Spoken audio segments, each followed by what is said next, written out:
In recent years, both the men's and women's soccer programs at Westminster have become synonymous with winning, perhaps more than any other Titan program. In the past decade, the two teams have combined for 8 PAC championships to go along with 8 NCAA Division III tournament appearances. It's no coincidence that both teams share the same coach, Girish Thakar. The men's soccer program began in 1946 but lasted only 5 short years under Coach Harold Burry before disbanding for the next 40 years. When the program returned in 1987, the team went through 4 different coaches in 11 years, all of whom posted losing records. In 1998, Thakar was hired as the head coach and brought with him plenty of experience. I always loved the game and everything that was involved in the game in terms of playing and coaching, but at the same time, I never really thought of myself as being a professional player. I never really looked into doing that. So my main thing was really to kind of get involved in coaching and so I can keep within the game. Before being hired as the Titan coach, Thakar coached high school, Olympic development, and club soccer. Thakar graduated from Slippery Rock University with a bachelor's in health and physical education in 1991 and was hired as the head coach of his alma mater just 2 years later. There, he coached 6 regional All-Americans and 7 All-Pennsylvania State Athletic Conference honorees. On top of that, he also coached the Slippery Rock High School team. Although he was happy coaching his alma mater, Thakar says he was ready for a change of scenery. I'd been coaching at Slippery Rock for a while, and I enjoyed being there because that was my alma mater, but I really was ready for a change and try to go somewhere where I felt like, that had that small college feeling, that also where soccer was going to be an influence in that college setting, and I like working individually with kids in a small kind of campus setting. So Westminster was one of those schools that I thought that had a big upside in terms of the soccer program. Thakar had almost immediate success with the Titan men's team.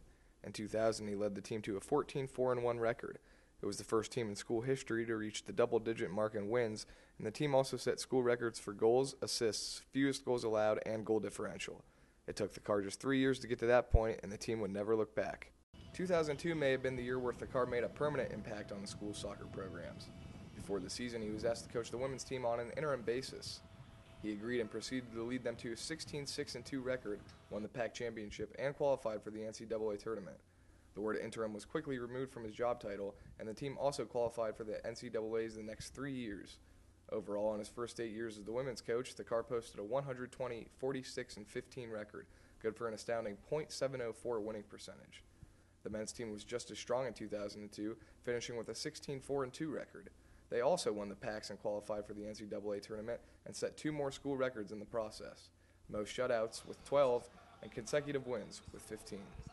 Coaching both teams can be a lot of work, but Thakar says it also has plenty of advantages.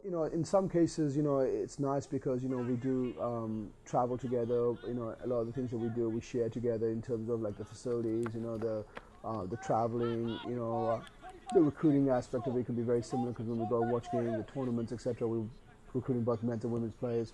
But it is stressful, and I think there's a lot of organization involved.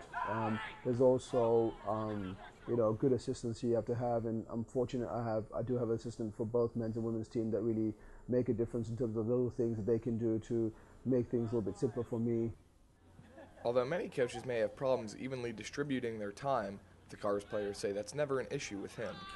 If a team's really struggling, he'll go to them and try to motivate them more to try to get up the other team, but I think he treats us evenly. He's stuck with both teams through thick and thin. As far as player-coach relationships go, both Thakar and his players seem to have a great deal of respect for each other. It seems to me that I think I have a pretty good relationship with my players. I try to be as open with them. It's always a situation where I feel like, I try to get close to them in terms of not just players, but as people. I feel like the more I get to know my players as individuals, the better coaching I do with them. And obviously as they go through their years, the freshmen, it's always hard to get to know them because you don't have a lot of time with them when they first come in. But as they get into their sophomore and junior year, I think that the rapport with them changes and it becomes more of a rapport where I feel like I'm more of a guide than a coach for them as they're playing in their games, and try to encourage them to become not just better players but better people. And I think that shows in them as they go into their senior year and after they graduate. Girish and the players have always got along. There's guys that become real good friends with him over the course of a couple years. I've actually done summer camps with him twice now, So I got to spend a lot of time with him over the summer as well as during season, and he's a great guy to hang out with. He's hilarious. When the team is struggling, Thakar remains a calming influence by giving his team the belief that they're never out of the game. I think one thing you have to have is belief in yourself in terms of what you can do.